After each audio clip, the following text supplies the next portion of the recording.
You are listening to Rock Hard with Phil and Tish, 89.7 PBAFM. Now, every time we do this show, Tish, I always say we've got a good show.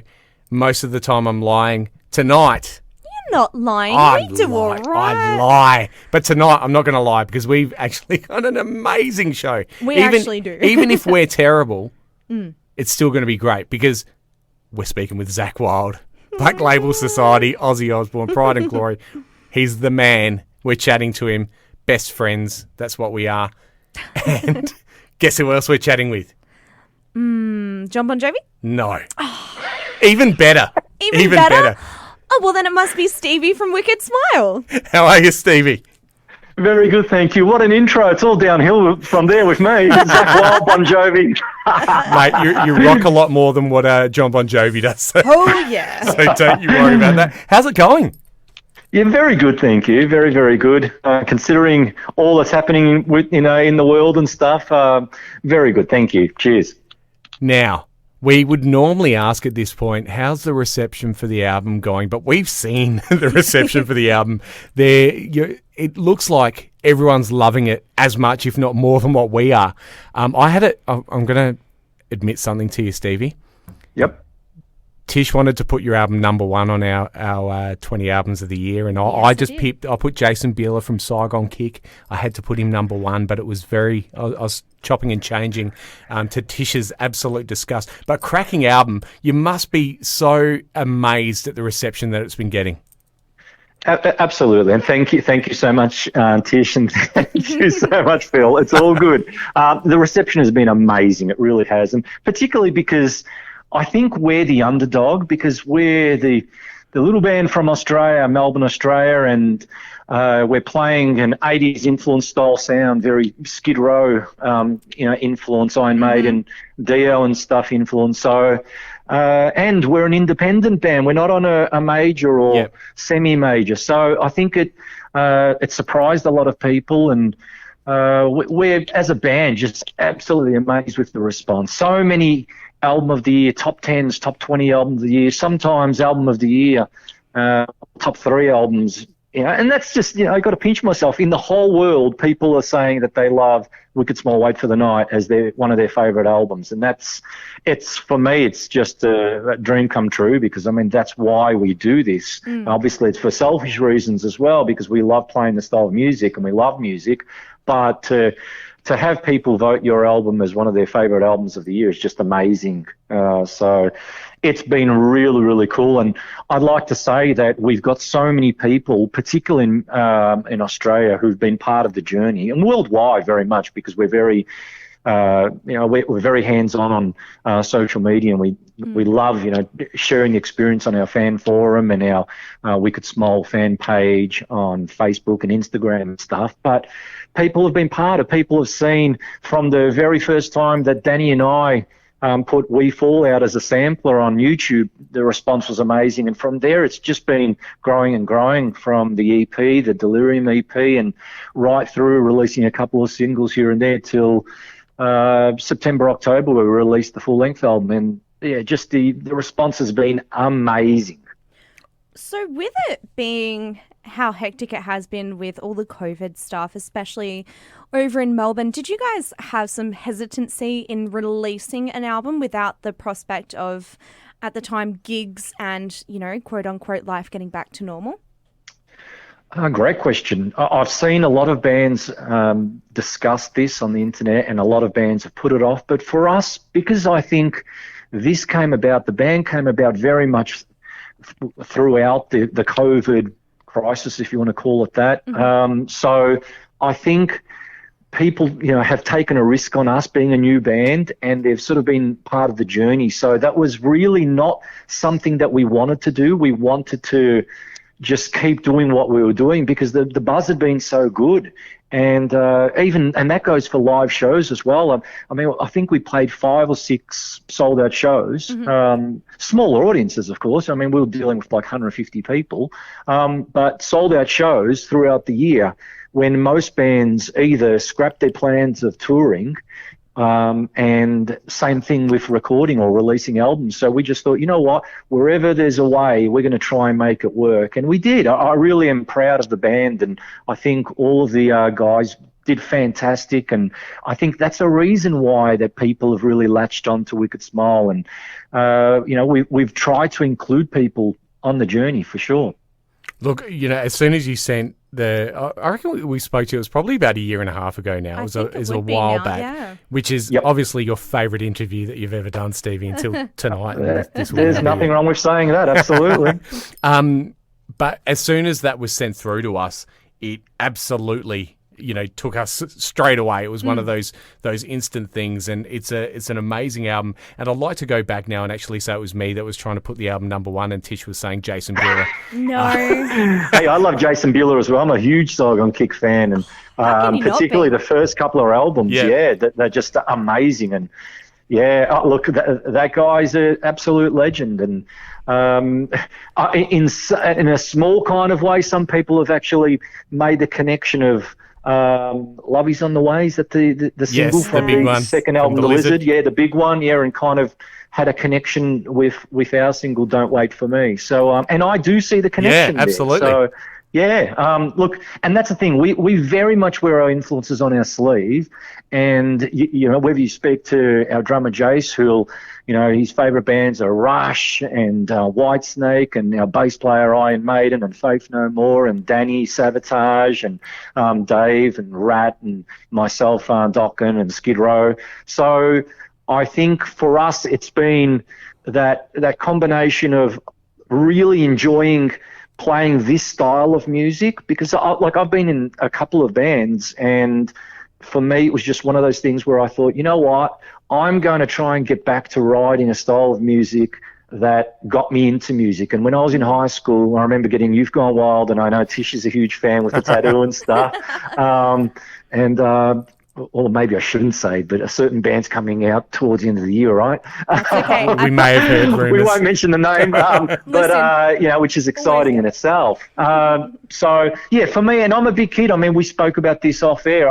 I got to gig with Skid Row on the same bill as Skid Row when I was in the UK on tour, and fingers crossed that I can do that again sometime in the future, because Dave Sabo and Rachel Bolan are, some of my favourite songwriters. So for us, it's very much we're writing a style of music and we're giving a tip of the hat to the bands that influenced us, but we're putting our own spin on it, but with a heavy focus of good songs and an album with no fillers, which is easy to say, but it's hard to do when you put it into practice. So I'm absolutely wrapped with the way things have come together and the way that things are moving forward, that's for sure.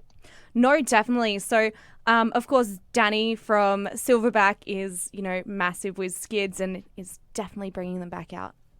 That's so cool. But, and we're so lucky that we've actually, that's what I was going to say. We've joined forces. Yeah. And again, this is part of our journey. Like, I've known Danny for quite a while, and, Danny suggested we have a meeting when he was out here in Melbourne recently, and the whole band got to chat with him, and we said, look, if we can join forces and he can help us get to the next level, that is so, so cool. And we've done that, and we're really wrapped, because he's actually part of our album launch, which we're going to be playing in Melbourne on this Saturday, coming Saturday.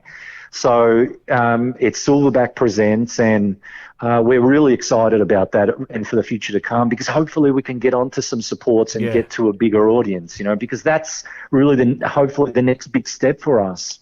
So is that why Silverback were the option for you? Because I'm imagining there were probably quite a few different labels trying to get you guys, because there was a lot of buzz very, very quickly with Wicked Smile. Is that why you decided to sign on with Silverback? Well, definitely from an Australian point of view, because he is local. I have got, I've worked with Danny in the past, and it's for us, first and foremost, it's about dealing with good people. And Danny's a fan. And I could talk to him forever about Butch Walker and Marvelous 3 and Skid Row and Danger and all these bands that he's a pretty similar age to me, so we've kind of gone through the scene together, and he knows that we work hard. Like, we love it. We work hard, and I think that kind of won him over.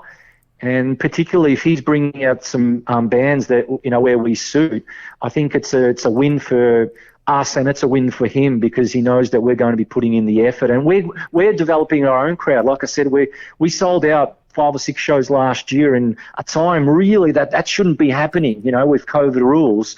So it's absolutely brilliant, and I'm so happy that we have joined forces. We were offered, to tell you the truth, quite a number of record deals worldwide for the album, but most of the record deals were not really doing us favours. And I know that may sound strange to some people, but because we've all been in bands in the past, particularly Danny, myself, and some of the other boys, where these days you can do it yourself if you know what you're doing. We've got some experience, so we've been very, very fortunate there. Would we love to be on a major? 100%, but that didn't happen. But our biggest comeback was having people vote our album as one of the albums of the year. So in some ways it's like, pie on your face, for those people who passed on us. Well, you know what? The people have spoken that, Wait for the Night's one of their favourite albums. No, definitely. So you did mention support slots.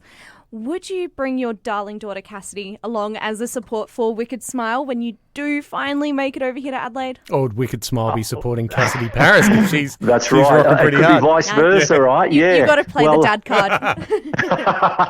That's right.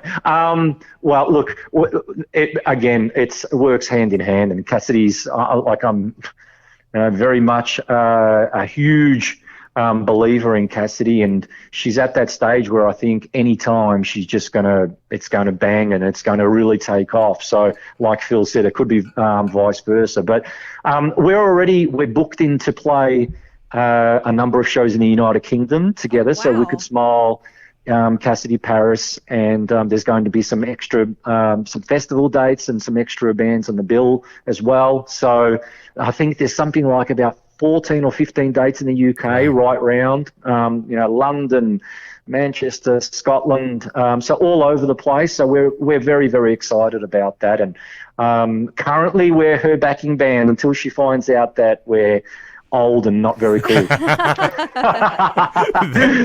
that is all good. That is so cool. So you do have a your album launch on Saturday at Northcote. So Life of Agony, we're going to be playing there.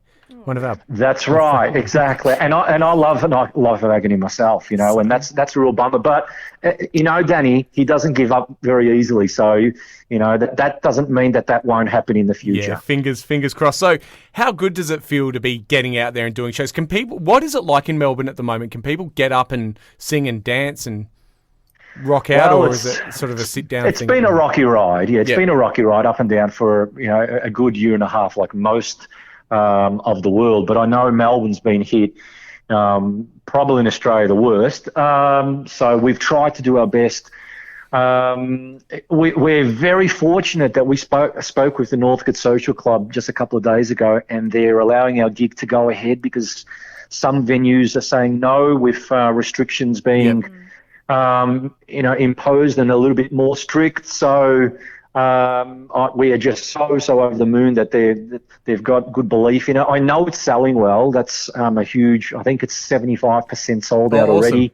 So that's fantastic. So they're, I think, really getting behind the music, but at the same time following the regulations. So I mean, we're following the instructions and the orders of the government, but we're so happy that we're able to rock and launch our album, because I know some bands who have just said, you know what, let's just scrap it and let's do it in 8 months' time or 10 months' time. But we're in a time where we don't know what's going to happen in 6 months' time. So that's why we're just, with Wicked Smile, it's, full steam ahead, and we'll do as much as we can whilst we can. Man, and we need live music. Like, it is legitimately, it's one of those things you don't realise how much you love. Well, I knew I loved it, but you miss it so much. Like it's one of those things now. I would definitely, man. If New Kids on the Block came to Adelaide, I'd go see them. We would anyway. No, like legitimately. I want to see only shows. if they played at the Gov. Yeah, absolutely. Oh my God, that would be incredible. Yeah. I just want to see live gigs. Well. So it's exciting to hear that you guys are playing, and I wish we were in Melbourne this Saturday. Damn it! Look, next time we'll make sure. I'm sure we'll get to Adelaide, and we want to get all over Australia. And again, that's the beauty of having some extra sponsors. I mean, we're very fortunate with the band. I mean, we've got guitar sponsorship like Jackson Guitars, Charvel Seymour Duncan, but we've recently just gained another sponsorship from a company called Lone Link of a guy named Tahir who really believes in the band, and he's really investing in the band, and that's such a cool thing to happen at this time. Yeah. That just does not happen in rock and roll very often. So again, it's for us. It's all about working with good people. And I mentioned Silverback, of course, before. Now, can I make a quick hello to some people who I know are listening from the Netherlands? Because of course. Yeah, we've got Mark and Gwen, who are huge Wicked Smile fans, who just wrote a message on Facebook that they're going to be listening. So awesome. G'day to those fantastic people. And I know that this is going to be streamed on your Spotifys and stuff like that. So thank you so much to everyone for their support. And it's independent radio and internet radio and music sites and shows like yours, Rock Hard, Phil and Tish, that's helping us do what we do. So thank you so much from behalf of all the band in Wicked Smile. We've got heaps of people listening in the Netherlands now. How good's that? Yeah, we're growing. A fan base. Very cool. I can't wait to tour there, that's for sure. One of our, probably our number one listener, Sorry, Bill. notwithstanding our good friends in Jersey, is a guy called Jacques who listens in like for the full I know 3 hours. Jacques. Yeah, Yes. full 3 hours great. every single Wednesday night. Champion. Which is amazing. Champion, absolutely. And you know what? I think he discovered Wicked Smile via Rock Hard with Phil and Tish. So thank you. That's no awesome. worries at all. So if you could tour with any band, now dead or alive, or it could be Skid Row. Yeah, I was going to say Skid Row. Now, but my question is, but what version? So are we talking like Baz? Are we talking ZP? Are we talking Matt Johnny? Fallon. I mean, Matt Fallon? yeah. Look, for me, R.I.P. But the thing is, for me, I've got a little bit of a history with ZP because in Australia, when Dragon Force toured for the first time with my previous band, Black Majesty, we did the full support. Oh, wow. So I actually knew him. And then when I was over in the UK, he's like, hey, and I'm like, dude, you remember me? That's so cool. So for me, I love Skid Row non-stop. Doesn't matter. I'm really looking forward to their new album. Of course, I support Sebastian Bach, one of the best singers ever. Skid Row for me are like one of my all-time favourite bands. That my band knows that. But other bands, obviously, I'm a huge Iron Maiden, Judas Priest. Yeah. And the list goes on. It really does. Dio, R.I.P. But yeah, I'm just a huge fan of music, as you guys are. So, and that's what it's all about. And I think whenever I get to tour with some of my idols, it's just it's a tip of the hat. We're like, thank you so much. I mean, I had Snake Sobo give me a hug when I was in the UK.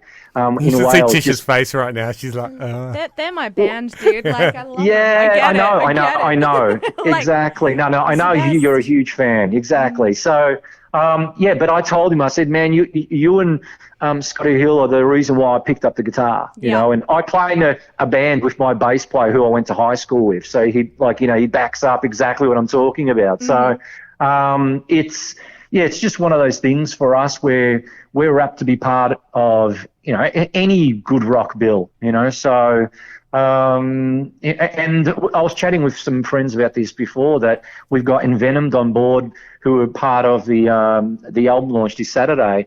And, we were asked, are we allowed to use this and this in terms of, being the support band? It's like, yeah, man, because we know how it is when you are a support band, how hard it is. So, it's like, man, you use whatever we've got available, man, go for it, and I love that, because I've had some bands that I've toured with who've been amazing. Dragon Force are one of them. They were amazing. They were so cool. And, as I mentioned before, playing a couple of shows with Skid Row was awesome. Oh. Have you got the box set? Did you get the Atlantic Years box set yet? I certainly do. I'm a huge fan, Bill. So yeah, man. I mean, look, and I'm that fan that has continued to support Skid Row. For me, 100%. Thick Skin is one of my favourite albums as well. Mm-hmm. So, and some people will only stick to the first three, so... Which I think, I think that's really disappointing from, my perspective. I know I'm younger into the thing, but you are not allowing yourself to enjoy the music Skid Row's producing because Sebastian Bach got kicked out of the band. Johnny Solinger, you can enjoy both. He was brilliant.